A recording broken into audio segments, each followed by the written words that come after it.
नमस्ते मित्रों।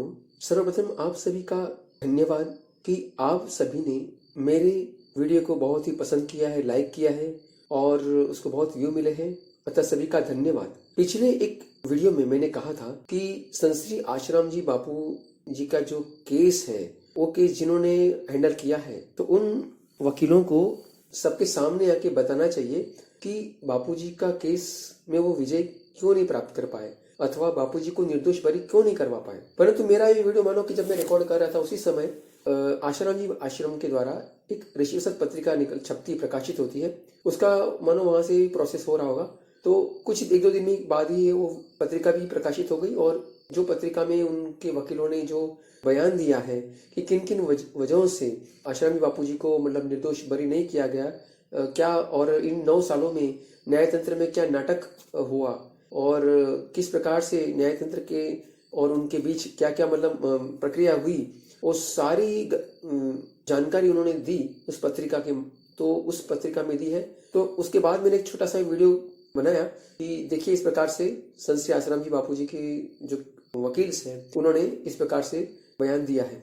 पर वो वीडियो बहुत ही संक्षिप्त था और उसमें मैंने ऋषि प्रसाद के कुछ पेज की कॉपी पर दिखाई थी। उस समय मेरा आवाज भी बहुत खराब था, इसलिए मैंने उसमें अपना आवाज भी ज्यादा नहीं दे पाया और अच्छा आवाज नहीं दे पाया। परंतु जबकि अब मेरा थोड़ा सा आवाज ठीक हो चुका है, तो मुझे ऐसा लगता है कि इस विषय में मैं कुछ आपको इस वीडियो में बोल के बताऊं, क्योंकि मैं जानता हूं कि जो ऋषि प्रसाद पत्रिका है वो सबके पास तो नहीं होगी, तो जिन्होंने उसे सब्सक्राइब किया होगा तो मतलब सदस्य होंगे उनके पास तो आ गई होगी, और जो सदस्य नहीं बने हैं तो उनके पास भी इस केस की सच्चाई पहुंचे, इस हेतु से यह मैं आज वीडियो बना रहा हूं। तो यह जो वीडियो बना रहा हूं वो ऋषि प्रसाद मासिक पत्रिका के सौजन्य से बना रहा हूं, और मैं चाहूंगा कि आज की वीडियो में मैं अपना कोई शब्द, जहाँ की शुरुआत में कोई भी शब्द नहीं मिक्स करूंगा, कोई मसाला नहीं डालूंगा, जैसा भी उसमें शब्द है वैसा का वैसा ही आपको मैं पढ़ के सुनाऊंगा, क्योंकि ये जो विषय है वो न्यायालय के अंतर्गत का विषय है और अधिवक्ता श्री नितिन गांधी द्वारा बताए गए सारा विवरण है, इसलिए मैं अपना कोई एक भी शब्द उसमें ऐड नहीं करूंगा, अधिक से कोई मिर्च मसाला नहीं डालूंगा, इसमें एज इट इज आपके सामने रख रहा हूं। तो अब मेरे सामने ऋषि प्रसाद पत्रिका है मार्च 2023 की, और इसका निरंतर अंक क्रमांक है 363, वर्ष है 32वां, ये प्रकाशन दिनांक 1 मार्च 2023 की पत्रिका है। उसके पृष्ठ क्रमांक 9 पर ये जो लेख छपा हुआ है, लेख का जो टाइटल है संत श्री आशाराम जी बापू पर दर्ज केस की क्या है सच्चाई। फिर से बोलता हूँ, संत श्री आशाराम जी बापू पर दर्ज केस की क्या है सच्चाई। वर्ष 2013 में एक सुनियोजित साजिश के तहत पूज्य बापू जी पर सूरत की एक महिला के माध्यम से 12 वर्ष पूर्व ऐसी घटना हुई, ऐसी कल्पित कहानी गढ़कर आरोप लगवाया जाता है। 9 वर्ष तक अदालत की प्रक्रिया चलती है और इस दौरान ऐसे अनेक तथ्य सामने आते हैं जिनसे पूरी तरह स्पष्ट हो जाता है कि लगाया गया आरोप सरासर गलत है। लेकिन इस मामले में आए अदालत के निर्णय को सुनकर इस केस के तथ्यों को जानने वाले लोग आश्चर्यचकित रह जाते हैं। जानते हैं केस के कुछ तथ्यों को केस के अधिवक्ता सुप्रसिद्ध विद्वान श्री नितिन गांधी द्वारा कल्पित कहानी, बयानों में कई विरोधाभास। शिकायतकर्त्री महिला 2 महिलाओं के नाम बताती है कि वे उसके साथ अन्य 10 महिलाओं को 2001 में बापूजी के पास वक्ता के रूप में चयन के लिए गई थी, जबकि धारा 164 के अंतर्गत दिए अपने बयान में इसी तथाकथित वृत्तांत में वह तीसरी ही महिला का नाम बताती है कि वह 2002 में वहां लेकर गई थी। शिकायतकर्त्री कहती है कि गुरु पूर्णिमा 2001 यानी जुलाई 2001 में उसे वक्ता बनाने के लिए चयन हेतु बापूजी के पास ले जाया गया। उसके बाद उसके साथ गलत काम किया गया। हकीकत यह है कि 26 जनवरी 2001 को भूज में भूकंप आया था, तब उसने वहां प्रवचन किए थे। यह बात उसने स्वयं कबूल की है, अर्थात वह पहले से ही वक्ता थी और जिन अन्य महिलाओं को वक्ता के चयन के लिए ले जाने वाली बात उसने कही है, उनमें से अधिकतर बहनें सन 2000 के पहले से ही वक्ता के रूप में सेवा देती थी। स्पष्ट है कि शिकायतकर्त्री द्वारा कही गई बात गलत है। कहीं वह बोलती है कि गुरु पूर्णिमा के दिन उसके साथ गलत हुआ, कहीं बोलती है कि गुरु पूर्णिमा के दूसरे दिन ऐसा हुआ, कहीं गुरु पूर्णिमा के 5-6 दिन बाद की, तो कहीं जन्माष्टमी के दिन की तथाकथित बात बताती है। कुल मिला के उसका कोई स्टैंड ही नहीं है। क्यों? क्योंकि उसने अन्य षड्यंत्रकारियों के साथ मिलकर काल्पनिक कहानी बनाई है। तो शिकायतकर्त्री के कथनों में कदम कदम पर विरोधाभास है। उसके कथन विरोधाभासी होने से अन्य आरोपियों को निर्दोष छोड़ दिया गया, लेकिन बापूजी के लिए ऐसे कई विरोधाभासी कथनों को मान्य नहीं किया।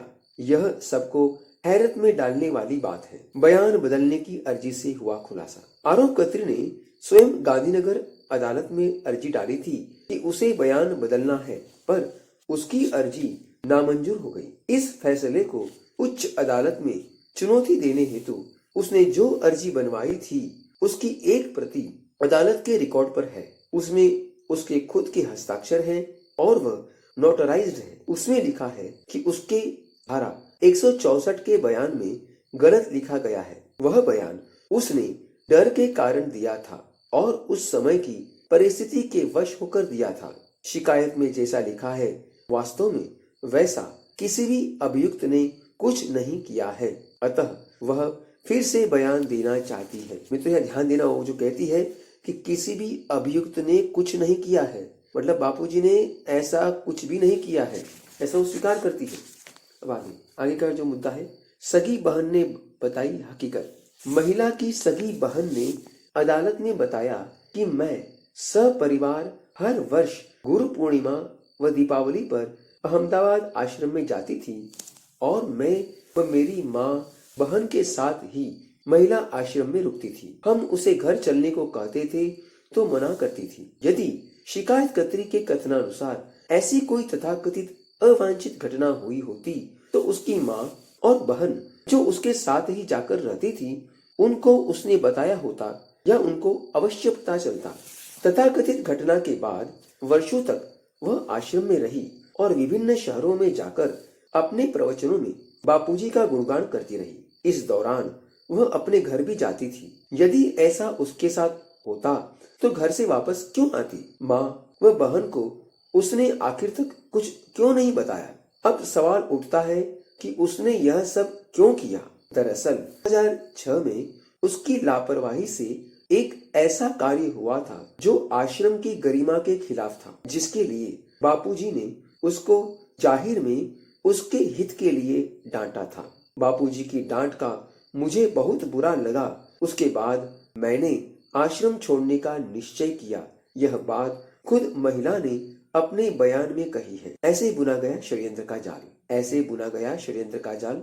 काफी सालों से कई लोग इकट्ठे होके अलग अलग साजिशें करके आश्रम व बापूजी के खिलाफ फर्जी केस करने का प्रयास कर रहे थे। शिकायत करने से पहले शिकायतकर्त्री महिला, श्री नारायण साईं पर आरोप लगाने वाली महिला व उसका पति, ये तीनों इंदौर में जाकर एक ऐसे व्यक्ति से मिले थे जिसके होटल में 67 लड़कियां पाई गई थी। जिसके होटल में 67 लड़कियां पाई गई थी, जिनसे वह देह व्यापार और फिर ब्लैकमेलिंग आदि गलत काम करवाता था। उसके ऊपर 45 से भी अधिक गंभीर आक्षेप वाली शिकायतें हो चुकी हैं।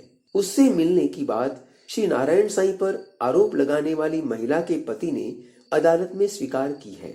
महिला का आपराधिक पृष्ठभूमि वाले व्यक्ति से मिलना जुलना किस बात को दर्शाता है? इंदौर के एक दूसरे व्यक्ति व अन्य लोगों के स्टिंग ऑपरेशन के भी डॉक्यूमेंट्स, रिकॉर्डिंग्स अदालत में पेश किए गए थे। उनसे प्रथम दृष्टया स्पष्ट हो रहा था कि ये पूरे केस जो हो रहे थे, पूरी जो साजिश थी, वह सब ये लोग मिलके आश्रम और बापूजी के खिलाफ कर रहे थे। यह केस झूठा है, पूरी तरह बोगस है। एक तरफा जांच। आरोपकर्ती द्वारा दिनांक 4/10/2013 को जहांगीरपुरा सूरत पुलिस स्टेशन में FIR की गई थी। जहांगीरपुरा सूरत पुलिस स्टेशन में FIR की गई थी, जबकि रिकॉर्ड पर दिनांक 6/10/2013 की नई एक FIR थी, जिसके ऊपर पूरा केस चलाया गया। दिनांक 4/10/2013 की शिकायत को रिकॉर्ड पर लाना यह पुलिस की जिम्मेदारी थी, लेकिन संदिग्ध रूप से इसको दबा दिया गया। फिर से सुनते हैं। आरोपकर्ती द्वारा दिनांक 4/10/2013 को जहांगीरपुरा सूरत पुलिस स्टेशन में एफआईआर की गई थी, जबकि रिकॉर्ड पर दिनांक 6/10/2013 की नई एफआईआर थी, जिसके ऊपर पूरा केस चलाया गया। दिनांक 4/10/2013 की शिकायत को रिकॉर्ड पर लाना यह पुलिस की जिम्मेदारी थी, लेकिन संदिग्ध रूप से इसको दबा दिया गया। इससे स्पष्ट है कि बापूजी को फंसाने के लिए 6 तारीख को एक ड्राफ्टेड यानी बनावटी शिकायत तैयार की गई। अब पृष्ठ क्रमांक इसका जो है 28 पर दिया गया है। केस के एक गवाह का वीडियो बयान अदालत में रखा गया था। वीडियो देख के स्पष्ट रूप से पता चल रहा है कि पहले उसने जो बताया वह आरोपकर्ती महिला की कहानी का समर्थन नहीं कर रहा था। बाद में पुलिस के कहने पर उसने बापूजी के खिलाफ बयान दिया। दरअसल इस रिकॉर्डिंग में भूल से वह भाग भी आ गया था जिसे काटना था। इसमें वह बोलता है कि मैंने बापूजी की कुटिया में कभी किसी लड़की को आते जाते नहीं देखा। तो जांच अधिकारी बोलती है कि ऐसे भी लोग हैं जो बोलते हैं कि हमने ऐसा कुछ नहीं देखा, पर यदि लड़की की शिकायत सच्ची साबित होकर बापू जेल जाते हो तो तुम ऐसा लिख दो कि हम सब जानते हैं, हम अदालत में आके बोलेंगे, भले हमने कुछ नहीं देखा। जांच अधिकारी उसे बोल रही है कि ये लोग ऐसा बोल रहे हैं तो तुम ऐसा ऐसा नहीं बोल सकते हो क्या? यह बात जांच अधिकारी को अदालत में स्वीकारनी पड़ी। तो जो आश्रम से निकाले हुए लोग हैं उनको इन्होंने गवाह के रूप में खड़ा किया और उनसे शिकायत को सिद्ध करने वाली बातें बुलवाई और बचाव पक्ष की चीजों की या तो जांच ही नहीं की या जांच में कुछ बचाव पक्ष के पक्ष में आया तो अदालत के रिकॉर्ड पर नहीं लाया गया। शिकायतकर्ती महिला के अनुसार 2001 में कथित घटना के दिन उसको और एक अन्य महिला को बापूजी के पास ले जाया गया था। उस साथी महिला ने पुलिस जांच के दौरान बताया है कि मैं आज तक कभी भी बापूजी के पास नहीं गई हूँ। आरोपकर्ती ने मेरे बारे में जो बताया है वह सरासर झूठ है। आरोपकर्ती महिला का कहना है कि 2007 में मैंने तय किया कि मुझे अब आश्रम में नहीं रहना है। तब मेरी एक सहेली थी, उसने आश्रम से भागने में मेरी मदद की।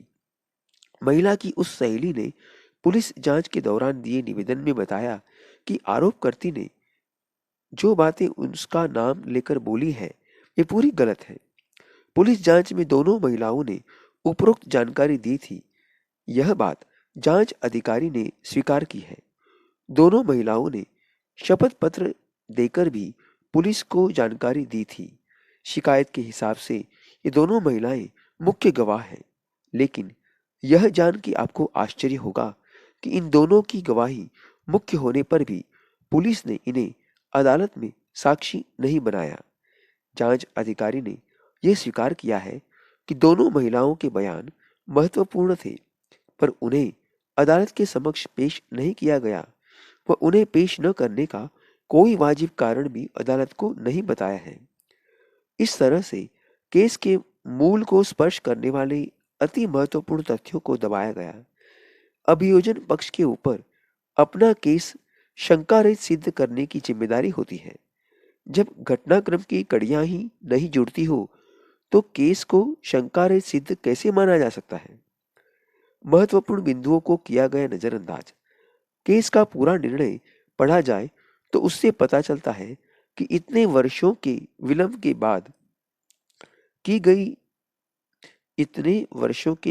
बाद शिकायत की गई, फिर भी उस विलंब को संज्ञान में न लेते हुए महिला का जो बयान है उसे ही सही मानकर सजा दी गई है।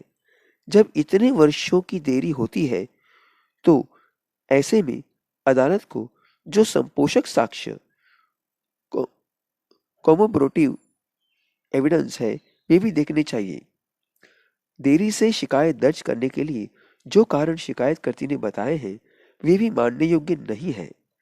इस संदर्भ में बचाव पक्ष द्वारा कई दस्तावेज भी पेश किए गए थे। शिकायतकर्त्री महिला के निवेदन के अलावा अन्य कुछ भी उसका समर्थन नहीं कर रहा था। महिला के बयानों में अनेकों विरोधाभास हैं। बापूजी के खिलाफ जो आरोप लगाए गए हैं, उनके अनुसार जिन लोगों को अदालत ने छोड़ा है, उन सभी ने बापूजी के साथ मिलकर तथाकथित आक्षेपित गुनाह किया है। पूज्य बापूजी के सिवाय अन्य 6 लोग निर्दोष घोषित हो चुके हैं। इससे स्पष्ट है कि अभियोजन पक्ष अपनी शिकायत निशंक रूप से सिद्ध नहीं कर पाया। इन सब चीजों को देखा जाए तो आगे जाके अपील में इस केस में सकारात्मक परिणाम आएंगे और हमें न्याय मिलेगा, ऐसी हम उम्मीद करते हैं। हरिओम।